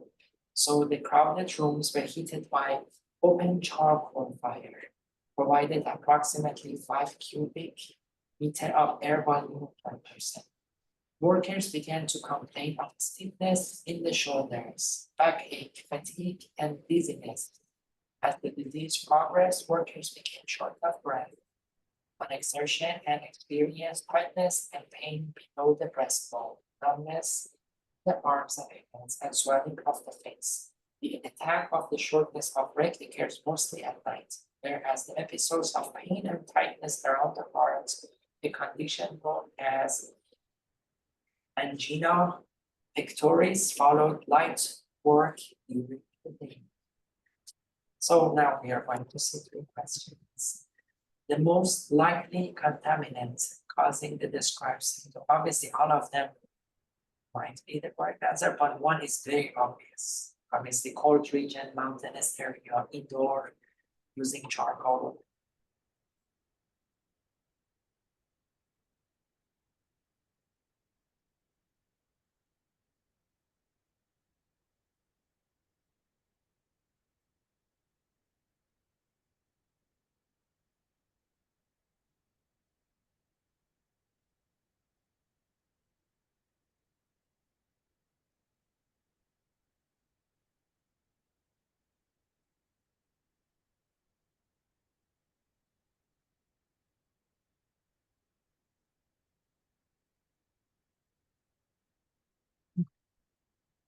And the correct answer as 60% of participation carbon monoxide is obviously combustion of charcoal in small areas, not a lot of oxygen and a lot of different things. I mean, any others might cause these conditions also, but based on the scenario, this is the most likely.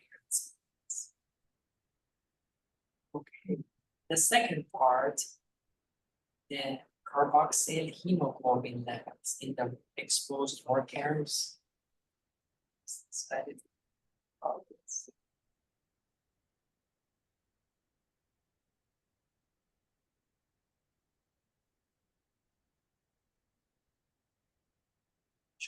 I've taken a physiology course many years ago, may even know on how to find hemoglobin.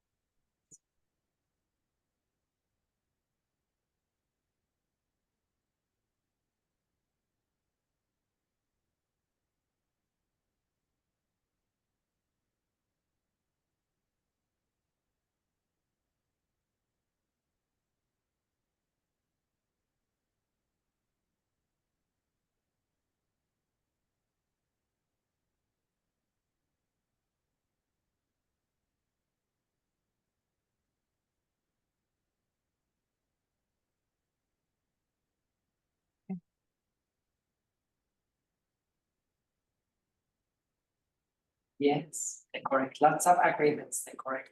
Obviously, they compete with oxygen by measuring these biomarkers, we can estimate the exposures. That's a perfect answer. What is the solution to the problem posed in the scenario?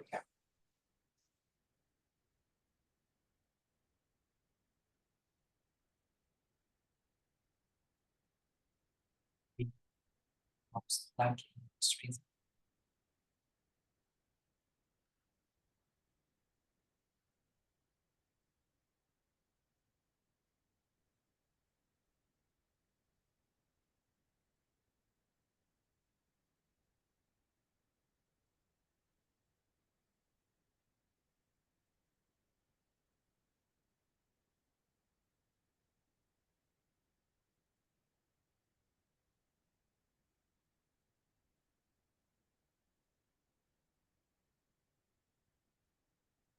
That's perfect, yes.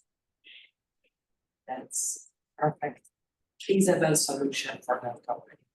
For to mitigate that hazardous ventilation and larger rooms. Yes.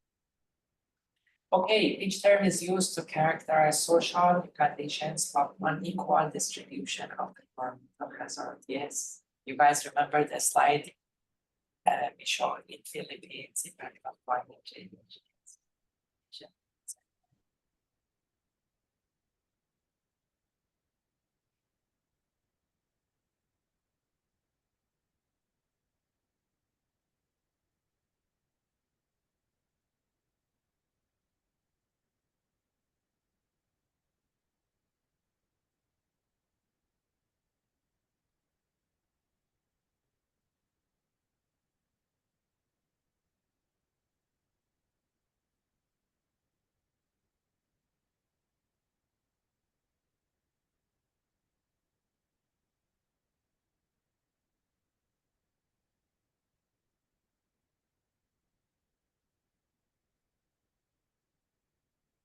Yes, the correct answer. Lots of agreements.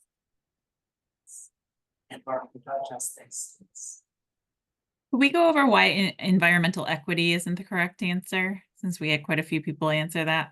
Yes, I think it's just the terminology they are using it, and for individuals who are working in these areas, they exactly know that's the terminology they use in the literature. So certainly environmental equity can be correct answer. Controlling environmental pollution, all of them could be correct answers, but obviously in the literature, what they are using is environmental justice. Thank you so much, ma'am, for the thoughtful question. I just love this question. I'm sure all of us do. Okay, another really long question. I might need to minimize this to be able to answer. I'll give you about 2 minutes to answer this one, so take your time, read it through. Oh, thank you so much. Blood lead levels are a public health concern, specifically for children.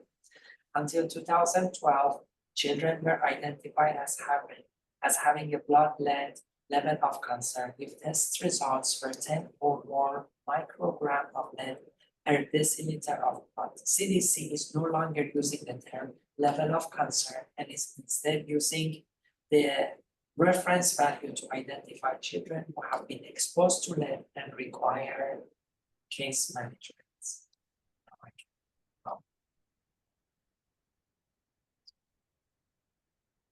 And rest of the question says experts now use a reference level of 5 microgram per deciliter to identify children with elevated blood lead levels. This new level is based on US population of children aged 1 to 5 years who are in the highest 2.5% of children tested for lead in their blood. This reference value is based on the 97 percentile of the NAMs. It's a wonderful study, as you all know. Blood levels distributed in children. The new lower value means more children will likely be identified as having lead exposure, allowing parents, doctors, public health officials, and communities to take action earlier to reduce the child's future exposure to lead. Which of the following is this an example?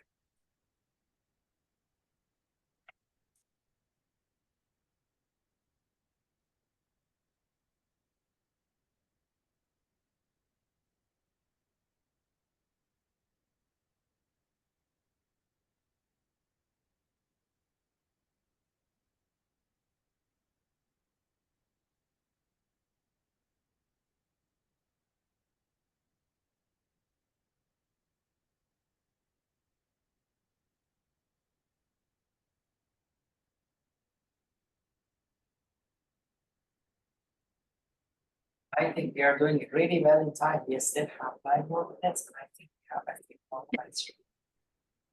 All right, let's answer this one. Correct. Oh, lots of agreement. Yes. Excellent. Yes. It was I a think- long question, but we all did really good.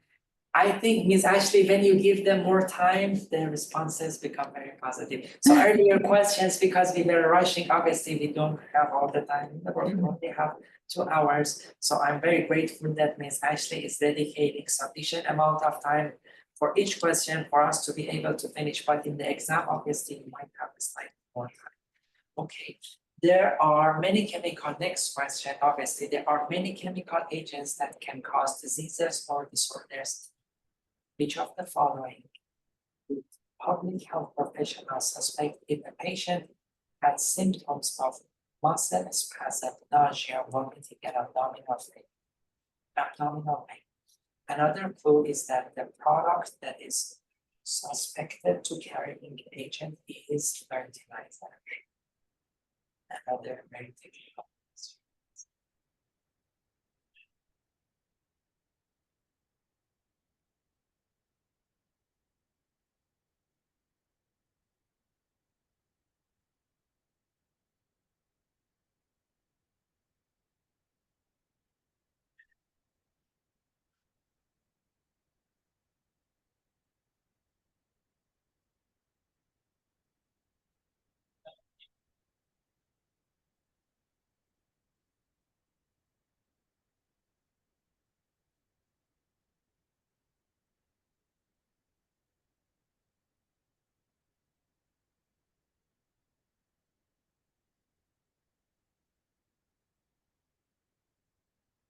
And Okay. let's see the question or answer to this. Arsenic, vast majority of the colleagues were right. And obviously, I'm sure we will have access to this presentation and wonderful resources on the website of National Board of Public Health Examiner. I hope you all do really well. This is a very helpful exam. And I'm not employee of National Board of Exam. I'm just a professor in a local university. And I especially love the recertification process. I think it's very reasonable. They are doing an important job for our profession, so I highly recommend taking the exam and also maintaining this certification. Okay, so which of the following is true about the vaccines? Vaccine was on top of my mind when I was selecting these questions, yes.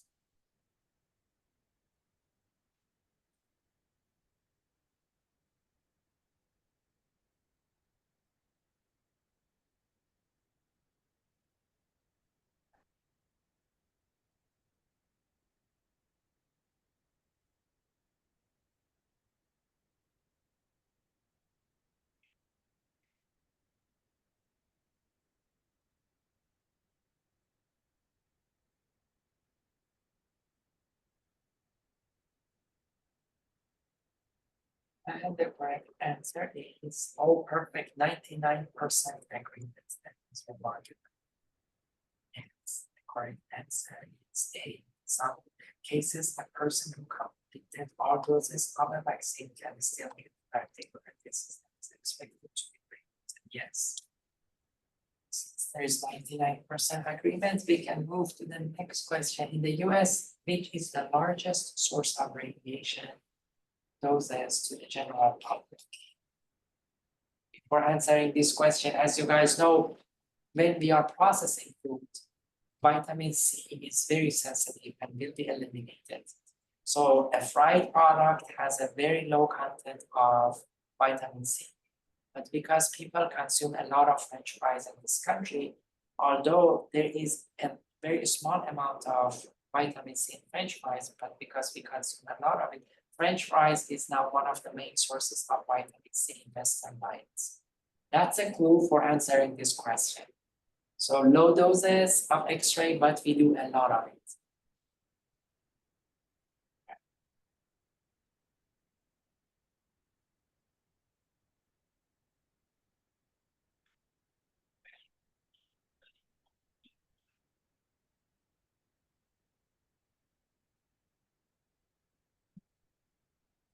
And the correct answer, yes, I see some diversity answers, but 43% were right. Obviously, the X-ray for dental X-ray or for medical use, it's such a low dose, but we're doing it very frequently. Some of us every 6 months go to dentist. They use X-ray to look at the cavities, potential cavities. Okay, I think this was a wonderful question as well. The next question is, we talk about food, we talk about water, some chronic diseases, challenges in infant, and this is about air quality. The Clean Air Act directs the Environmental Protection Agency to establish national blank air quality standards. It's just the name of the legislation.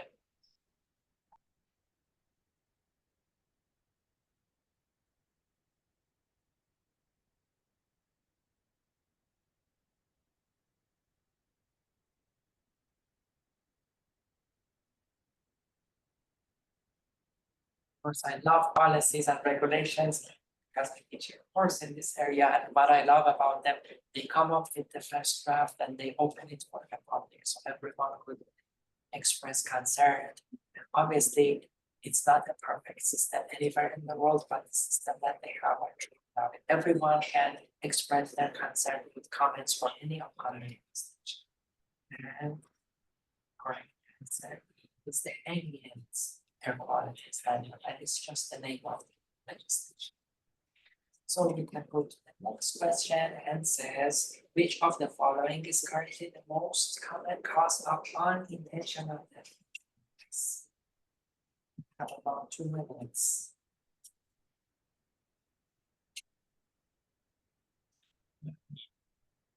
Again, I'm sorry to rush you guys. I know it's not a great feeling, but our goal was to squeeze as many questions as possible. So hopefully in the exam time, obviously there will be slightly more time. It was an ambitious agenda to discuss all the questions, but I think we were able, we are going to finish the problem. We are finishing this. Right, answer is.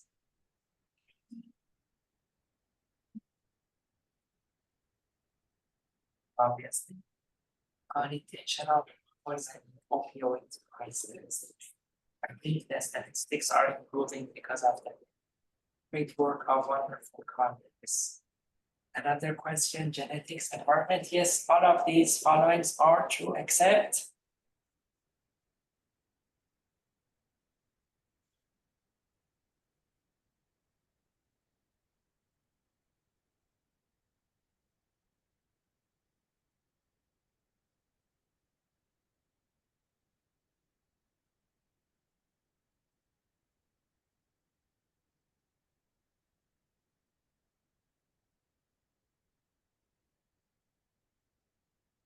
It looks like we have pretty good amount. that's perfect. For instance, the environmental factors are less important than genetics in the knowledge of common diseases in the US. This might be the last question. No, we still have a few questions. So, Yep, I think we had like 3 more if you want. If you wanted to do them all, we can. oh, I would love to. I think they will Okay. forgive us. It's 1 extra minute, maybe, yes. Okay. So which of the following is true about newborn screening program?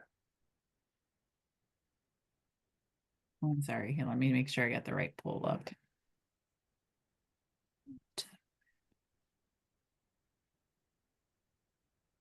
There we go.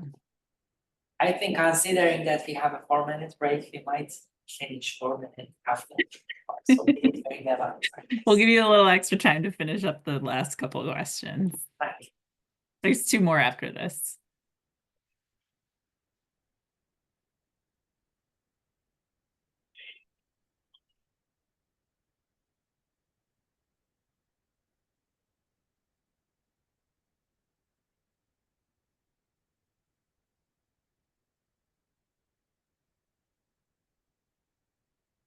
All right, I'm going to give everyone about 15 more seconds. Looks like we're between B and D. Okay.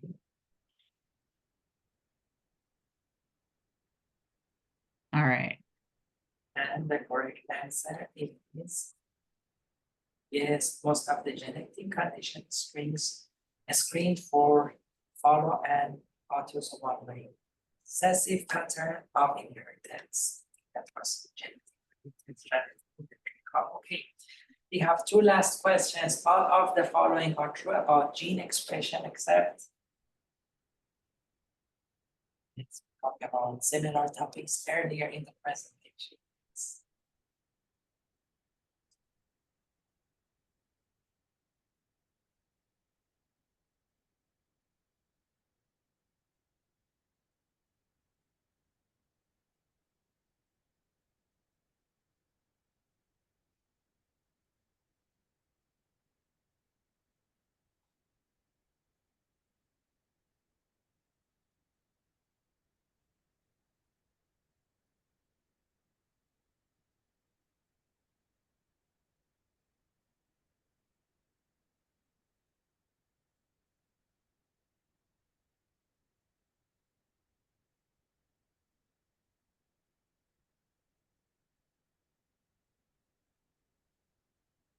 Right.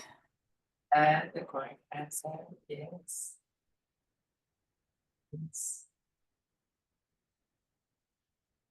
the last one.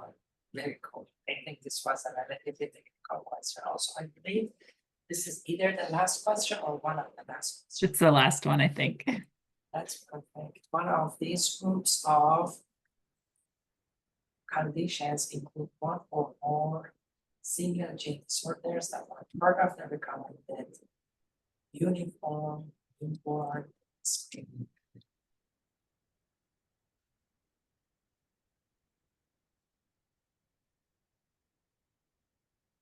I think I'm not criticizing the question. I love the question, but I think the new parents will have an advantage because they have to do it for their kids. Maybe. Yes.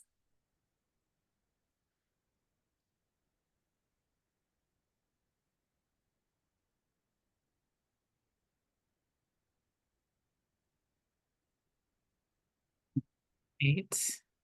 Okay, and the correct answer. Yay, I love that. Oh, what a nice way to finish the presentation. Once again, I hope you all did do really well in this wonderful exam. I thank Ms. Ashley and everyone in National Board of Public Health Examiner for the important work that we are doing for our profession. It was a great pleasure to spend about 2 hours time with you all. Thank you and have a wonderful. All right. Well, thank you so much for your time today. And we look forward to seeing everyone on Thursday for our session on program planning and resources. So thank you so much for everyone today. And I look forward to seeing you on Thursday.